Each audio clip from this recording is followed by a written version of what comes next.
어느덧 꽃은 지고 구인이는 소란스러워져 간다. 그저 소음에 불과했지 혹은 변화의 한 걸음인지 그 당시엔 아무도 몰랐다.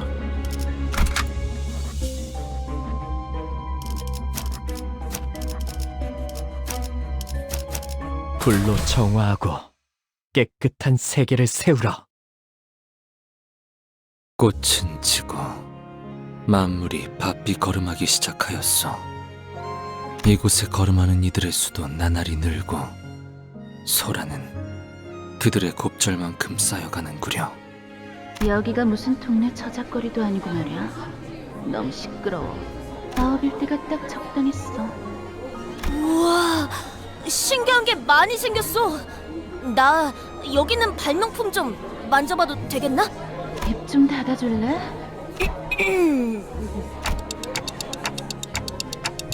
무섭네. 동백, 너무 그러지 마. 활기차 보이기만 하는데. 누군가는 소란을 소음으로 여겼고 누군가는 난장을 성장으로 여겼지. 나는 여느 때처럼 비껴보았어. 햇볕만이 계속 내리쬐다가도 수일간 장대비만 내릴 때가 있는 것처럼 날씨의 변덕스러움을 헤아리려 하는 것은 의미가 없다고 생각하였기에 잔잔해질 날을 기다리며 고개를 내어다볼 뿐이었지.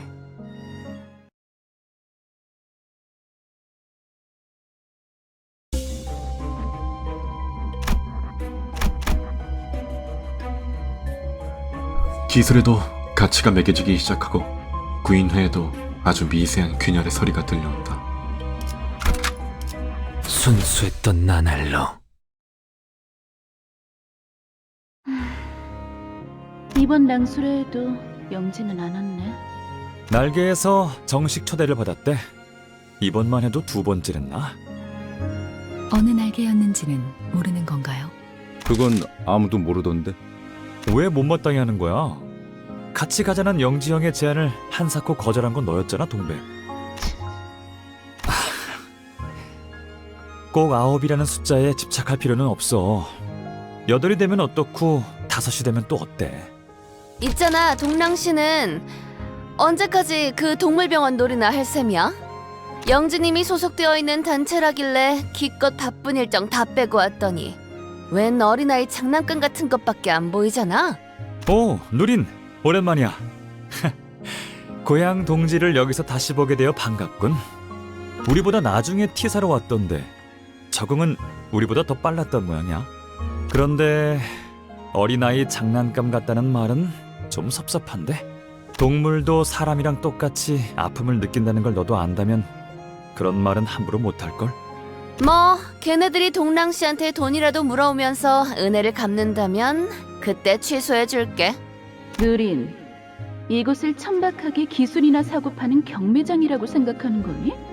몇 달 전만 해도 이 시대에 무슨 낭소래냐며 거들떠보지도 않던 주제에 뭐든 콩고물이라도 얻어먹으려고 기웃거리는 거 아니야? 동백, 너 감싸주는 거 아니야? 저 자식이 너무 꼴 보기 싫어서 그런 거야. 그런데 넌 왜 그렇게 동물들이 치료하는 것에 열심인 거니? 사람도 아니고 나중에 뭐 해먹고 사려고? 잔소리가 심하네. 뭐 닭집이나 할까? 뭐? 자, 들어봐.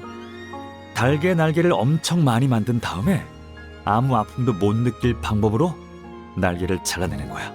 나는 것은 날개 한 쌍만이면 충분하니까. 그러면 사람은 고기를 먹어서 좋고 닭은 아무것도 잃지 않아서 좋은 거지. 참나. 치킨의 이름은 무엇이오? 글쎄, 통통치킨 어때? 동랑, 너는 어디 가서 장면 같은 건 절대 하지 마. 알았니? 그때 희미하지만 소리가 들렸던 것 같소. 균열의 소리였소. 고작 작은 균열 하나가 어떤 결과를 초래하는지 알고 있었음에도 불구하고 넘겨버렸던 이유는 어쩌면 못 들은 척하고 싶었던 걸지도 모르겠다는 생각을 비스듬히 바라보다 스며들면 그만일 것이라는 게 아니람이었다는 생각을 이제야 하게 되어 그거 알아? 동백? 네 말도 내게는 딱히 위로가 되지 않았어. 오히려 누리네 말이 내게 큰 깨달음을 주더라.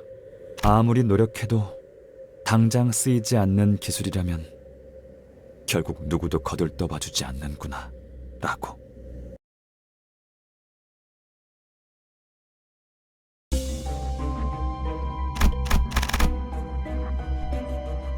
모든 이야기가 다 행복하기만 하다면 더할 나위 없이 좋았을 것이다.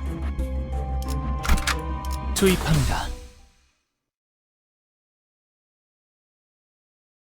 아름답지만 어딘가 슬픈 이야기지? 만약 모든 이야기가 다 행복하기만 하다면 하늘에는 더 이상 별이 필요하지 않았을지도 몰라. 별을 낳는 건 고독과 어둠이니까. 그게 당신이 내 이야기를 사랑하는 이유기도 했고. 나는 더 많은 세상에 대해 들려줄 테니 대신해서 울어줘. 나와 나머지의 목까지.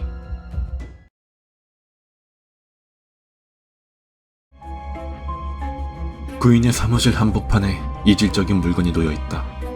구인회가 만들어진 목적에 대해 회고하며 각자의 마음이 어긋나기 시작한다. 불로 정화하고 깨끗한 세계를 세우라. 이건 개념 소각기 아닌가요? 왜 이곳에 소각기가... 사업자 등록을 하지 아니한 5인 이상의 기술 발명을 위한 민간 집합을 하려면 T사의 정식 허가를 받아야 한다는 공문이 내려왔다. 기술도 마찬가지다. T사 기술청에 허가받지 않은 기술은 모조리 압수당하겠지. 그리고 기술청에 등록되든 빼앗기든 결국 어떻게든 우린 누구도 원치 않은 방식으로 사용되겠지. 그러니 그 전에 우리 손으로 없애는 것이다. 아니, 이제 와서요? 혹시 우리 구인의 모임 때문에... 아니, 그 유리창 때문에? 잠깐. 숨어서 기술을 만들어야 한다는 발상이 함정이잖아. 혹시 모르잖아. T사가 허가를 해줄지도. 어리석은 질문이군. 구인회가 만들어진 목적을 잊었나? 우리는 순수한 탐구를 위해 모였다. 하찮은 날개에 노새 따위가 되려는 게 아니라 고향까지 등지고 온 우리가 고작 T사를 위해 지식을 넘기자는 건가? 이제 와서? 넓게 보자고. 넘겨받는 건 T사가 아니라 도시라고 생각되지 않아? 기술은 남들을 위해 쓰여야 비로소 가치가 생겨. 그 전까지는 그냥 장난감일 뿐이고. 내가 만든 이 치료 기술 하나면 최소한 이 도시의 몇백 명은 살릴 수 있을 텐데, 그런데 이 실체도 없는 구인회라는 허상을 지키기 위해서 그걸 버려야 할까? 동랑, 네가 도시의 모든 사람을 구할 작정이 아니면 어설픈 시도는 그만둬. 고작 이런 기술로 장부를 구제할 수 있다고 생각했다면 난 진작에 모든 걸 바쳤겠지. 하지만 그런다고 바뀌겠니? 여전히 구리고 엉망일걸. 그러게, 내가 잘못 생각했네. 이딴 게 다 뭐라고. 와, 소각기 진짜 잘 탄다. 이걸 만든 사람도 우리처럼 순수한 탐구만을 위했던 연구원이었을까? 동랑, 그대 정말 괜찮은 것이오. 아, 이것 봐, 이상. 우연히 뒷골목에서 신기한 물건을 얻었어. K사라는 다른 날개에서 요새 생산하고 있는 물건이래. 액체처럼 보일 정도로 작은 나노로봇의 군집이라는데, 이걸 주사하면 아무리 으깨지고 다치고 뼈가 부러지고 헤쳐지고 도력나고 토막나도 금방 다시 재생이 돼. 대단하지? 그러다가 어느 순간까지 도달하면 아무 고통도 안 느껴진다니까.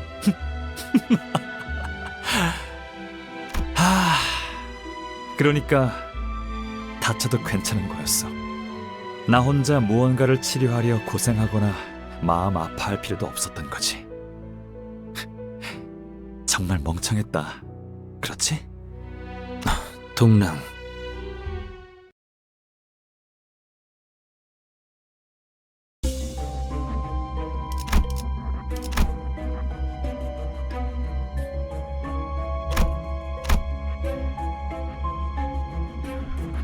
낯선 소리들이 구인회를 채우기 시작한다. 아홉은 더 이상 아홉이 아니게 되며 죄가 아니라고 여겼던 것들이 죄가 되어 돌아온다. 투입합니다. 아홉의 안에는 시들미 있었어. 지난 날처럼 순수와 감탄에 젖은 얼굴로 연구를 하는 이들은 이미 봉우리를 움츠렸고 나빴고 낯선 소리들이 대신 들어차기 시작했지. 일정한 발소리, 신분을 확인하는 태엽 소리, 묵직하고 낮은 목소리. 왜 구인의 위치를 발각시켰지 않은? 누구라도 그랬을 거예요. 기술의 출처를 밝히지 않으면 S사로 강제 송환이 될 거라고 했단 말이에요. 그럼 고향 땅으로 돌아가서 너 혼자 혀라도 깨물고 죽었어야지. 이 자들이 왜 저를 끌고 가는 거예요? 기술을 내놓지 못한 게 왜 죄가 된다는 거죠? 내 기술에는 가치가 없다면서 당신 입으로 말한 거잖아. 영지, 도와줘. 끌려가고 싶지 않아. 아무리 생각해도 방법은 하나야. 내가 돌아가면 다 끝날 일이야. 유리를 내어주면. 네가 잡혀 들어가면 구인회도 끝장나. 유리 기술이 저들 손에 어떻게 놀아날지 알고? 절규하는 목소리가 공간을 맴돌아도 변하는 건 없었어. 그렇게 기술을 내놓지 못하겠다고 버티는 자와 내 차례가 올 줄 알고 있었다. 그리고 다신 보지 못할 거라고 생각한다. 담담하게 끌려가는 자와 숨어 지내는 것도 이제 심심해졌어. 나만의 길을 걷기로 했으니까 되도록이면 다시는 보지 말자고. 직접 자기 발로 나가는 자도 있었고. 바다를 닮은 아이를 만났어요. 유리와도 거울과도 같지 않지만 전 바다의 물결과 파도에 비친 것들이 좋아요. 수심을 알 길이 없으니 따라가기로 했답니다. 알 수 없는 말을 남기고 영영 행방불명이 된 자도 있었지. 그렇게 겨울이 오고 있었어. 괴로운 경험이었어요. 마치 정말로 구인의 일원이 된 것 같은. 기억에 동화되는 것이니까요. 발자취의 영향을 당연히 받을 수밖에 없죠.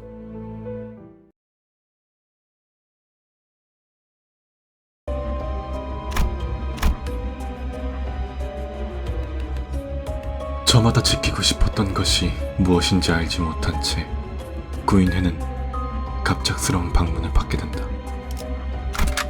가보지.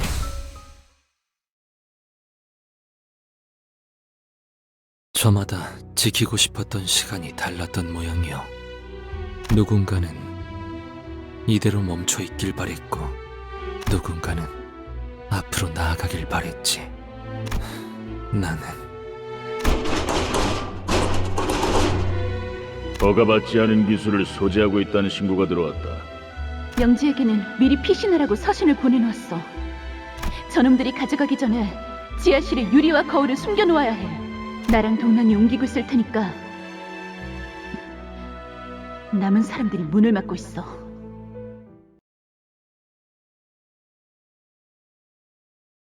구인회의 주도자 영지와 유리 기술은 어디 있지? 이것은 너희가 잘못 보낸 시간에 대한 대가다.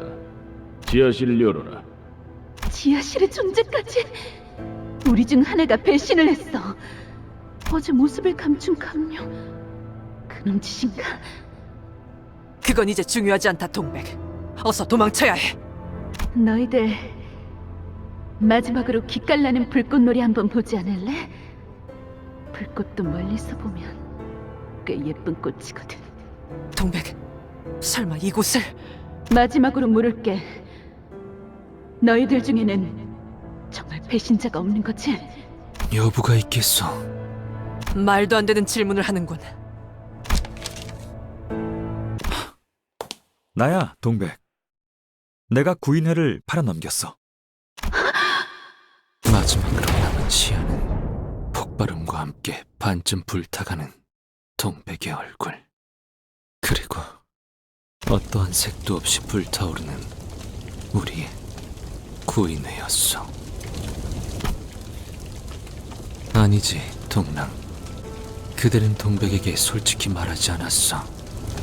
동백은 쭉 모르고 있었어. 그래서 끊임없이 우리 중 누군가를 의심하며 살아온 것이지. 사실 나였어, 동백. 그날 밀고 한자 말이야. 역시 변절자 새끼! 그래서 죽어가던 동백의 눈이 분노로 물들고 여린 이고는 깨어지고 좌절하여 꽃잎으로 꺾이고 흩어진 것이군. 그거 알아, 이상? 대문 앞에 째깍거리는 소리가 선명하게 들리고 있다면 그건 집안의 T사 기술청 직원들이 들어와 있다는 소리야. 우리 중 대부분이 그들의 방문을 받았을걸. 잊을 수 없는 경험이지. 하지만 넌 몰랐을 테야. 수준 높은 건축가님께서는 T사의 혜택을 받고 있었을 테니까. 대개 첫 번째 방문은 갑작스럽고 고요해. 예상치 못하게 등장해서 대부분은 당황하지만 아직은 마음속에 구인에 대한 자부심과 신념이 남아있어. 그들도 그걸 알아. 하지만 언제든지 다시 돌아올 수 있다는 공포를 각인시켰다는 것도 그들은 알고 있지. 두 번째 방문부터는 상황이 달라지지. 그들은 내 시간이 어디서 흘러왔고 어디로 나아갈지 알고 있거든. 내 과거를, 현재를, 미래를 쥐고 있어. 내 약점과 욕망의 형태가 거스란히 그들의 선악귀에 들어가 있다는 소리지. 너라면 어땠을까? 나랑은 다른 선택을 했을까? 그리고 정말 그렇게 단언할 수 있어? 유기체. 그중 특히 동물 재생 치료에 관심이 있다고 들었다. 최근 우리와 협업을 맺고 있는 K사에 대해 알고 있나? 부상하고 있는 날개 중 하나로 에메랄드 빛으로 가득 찬 도시지. 그곳에서 네 기술에 관해 관심이 있을 것 같다고.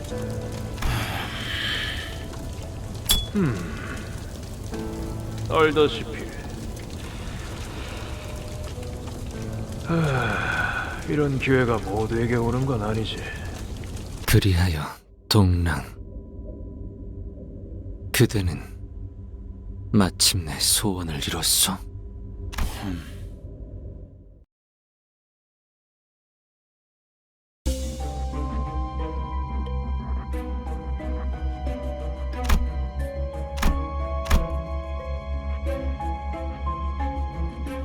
어떠한 색도 없이 불타오르는 그 인연과 함께 모든 것이 사라졌다.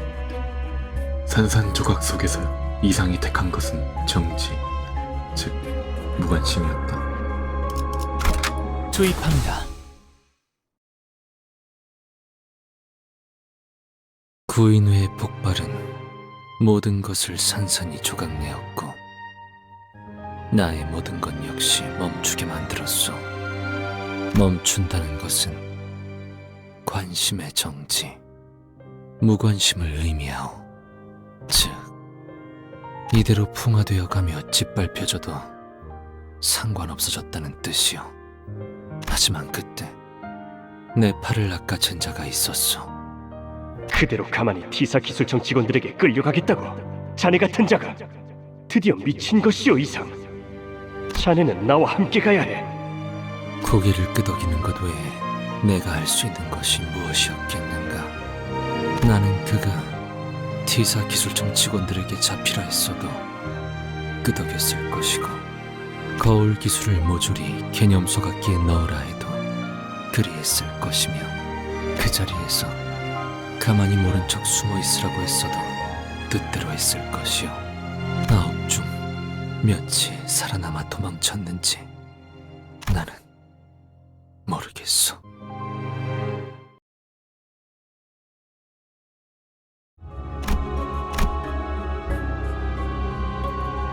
세월이 지나 스테파네트는 노쇠에 갔고 케이사는 새로운 변화를 맞게 된다. 가보지.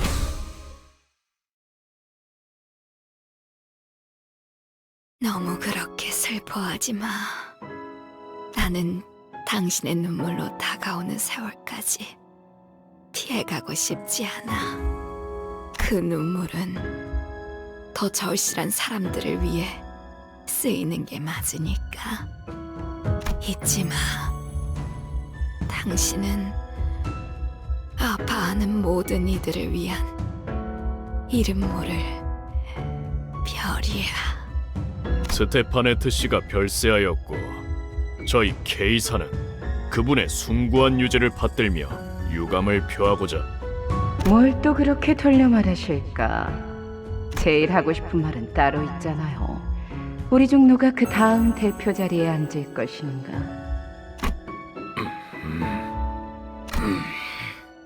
뭐 대표 자리에 앉는 법은 간단하지 않겠어요? 누가 얼마나 이 날개와 둥지에 기여하고 부흥시켰는가? 저는 스테파네트님이 노쇠로 인해 제대로 말씀하기 힘겨워할 때부터 대신 눈물을 뽑아냈습니다. 그 마음이 아릿하고 따뜻한 이야기? 동화책을 산 다음에 부하들을 시켜서 읽어주기만 하는 게 당신 역할 아니요. 점점 눈물의 양도 줄어가고 있더만. 말 다 했습니까? 잠깐!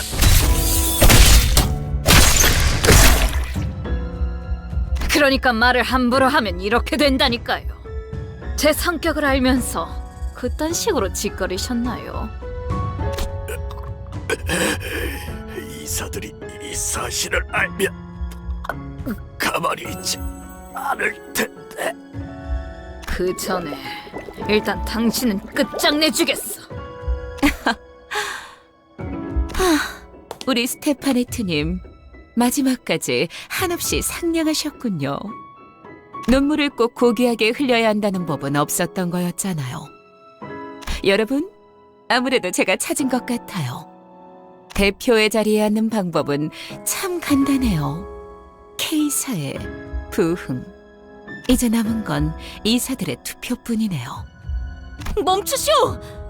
모두를 위해 누군가는 절망만을 보며 갇혀 살아야 한다는 건 저들에겐 닿지 않을 거예요. 이건 이상시가 아닌 눈물에 관한 장면의 파편이니까. 혹시 모르실 수도 있겠지만 저 특이점 하나로 셀 수도 없는 사람들이 목숨을 구했어요.